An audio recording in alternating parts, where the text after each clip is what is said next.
When George Floyd was murdered, it was a really hard time for us in the Black community because there's been so many over the years. People don't think it happens in this country, but actually there's been a number of deaths in custody from the 70s where there's been no justice.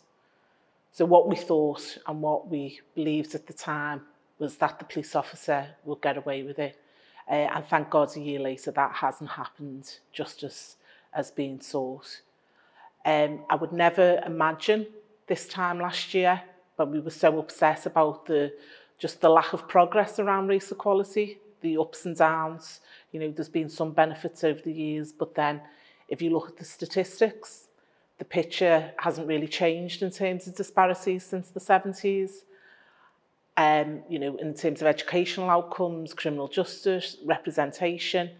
But I would never imagined a year ago that I would be sitting here in sort of the biggest political job in our city. What inspired me to stand for councillor 2 years ago was Black women in Texas who'd taken up political office. And, you know, we complain about a lot in this country about the lack of representation, but I really thought to myself, well, you have to do something about it, you have to stand up. I've got professional experience as well as political experience. It makes me a great candidate for this job. The fact that I'm Black and a woman is extra. The fact that a woman hasn't been here before is really worrying. The impact I hope to have is on giving the message to Black people, to everyone, to young girls, that they can be leaders, they can take up the space, they do see themselves in political positions like this.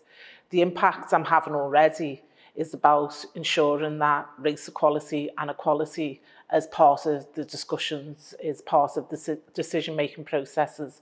And obviously I'm also bringing a whole range of experience to the role about progressing equality.